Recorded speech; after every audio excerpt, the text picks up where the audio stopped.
Hey, Tej here. Today we're taking a look at technical analysis for SP500. I'll cover wave analysis with Elliott Wave Theory and provide multiple scenarios the price may take and explain why I prefer one count over another. Let's take a look at the different possibilities. Starting here on 30-minute time frame and looking at the scenario starting from the 4300 highs at around 16th of August. Since then, we most likely have had a three-way structure of something like this, and now we would have created some kind of connector of some sort to, depending of course on what count you're looking for, it can be a wave 4 or a wave X. Let's dive into the impulse wave structures that we've had first, where we are looking at this as a possible wave 4, and the reasons why I don't really like that. Now, overall count is that we had a wave 1, 2 or AB, and now we would be looking for a 5-way structure coming down. It is possible to label the wave 5 coming down here and ending at these lows, but we have another count explaining that as well there.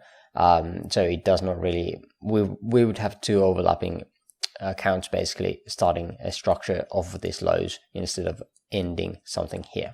So that's why I'm looking at this count here as a separate one. Now, in this one, again, the idea was that we were looking for a possible wave 4. Now, the wave 4 size here compared to wave 2 is very large. It does not really make too much sense.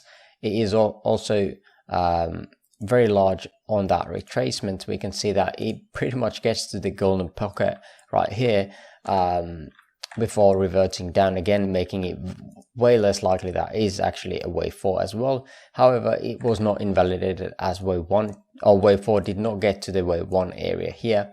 So it is still something that we need to be tracking. However, this is very, very much unlikely scenario for me. Then we had a WXY count that actually ended at these lows as mentioned, and then we would have this as 1, 2, 3, 4, 5 into a possible wave 1 here. Now, what makes this at the moment less likely is that all of the indices, now SP500 included, has taken out the 1.618 extension here of this move. So that is generally what we are tracking for the potential ABC, but at the moment now it looks like this is going to be a 1, 2, 3.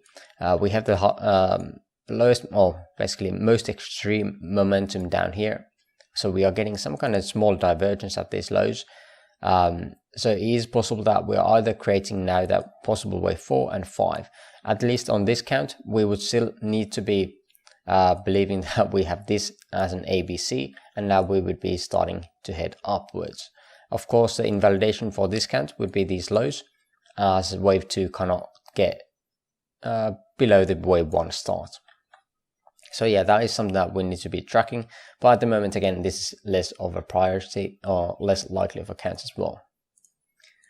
At the moment, I feel like this is probably the only time I've ever actually suggested the WXYZ as the best look here. This is just because if we are looking at these structures over here, ABC, ABC, ABC, ABC here, they are very similar sized. This X wave to this X wave is pretty good looking in my opinion. Now, if we are looking at this again, we would label this as a ABC, as an expanded flat, and now this does feel like a 5-way structure coming down, where we would have this as a 1, 2, 3, 4, and then looking for 5, and then pull back and then continuation. So this would be at least something like that, which would kind of be smaller than the previous ones, but of course we can see an extension on one of the legs, and that would be something that we would expect actually as well. So I feel like this might be my main at the moment, even though again it is a WXYZ.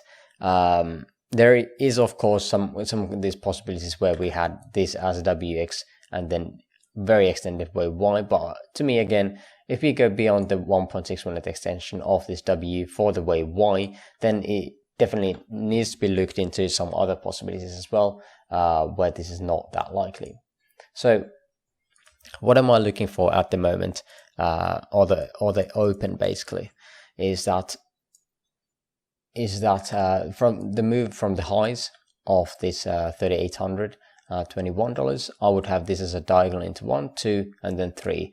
Either we're creating a fourth here of that third here, or the fourth of this whole structure at the moment, and that would be somewhere around 36.77, but would be the most likely scenario, or most likely retracement area, where we would be looking for resistance there as well, and then looking for one more low, creating that divergence between the third and the fifth to come, and then we would get some kind of a retracement, and yeah, at that point again we can look into the possibilities of shorting again.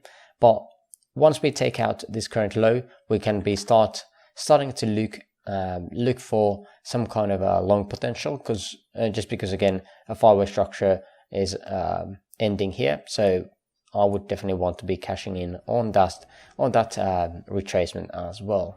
And then we can take a look at some of the targets there as well.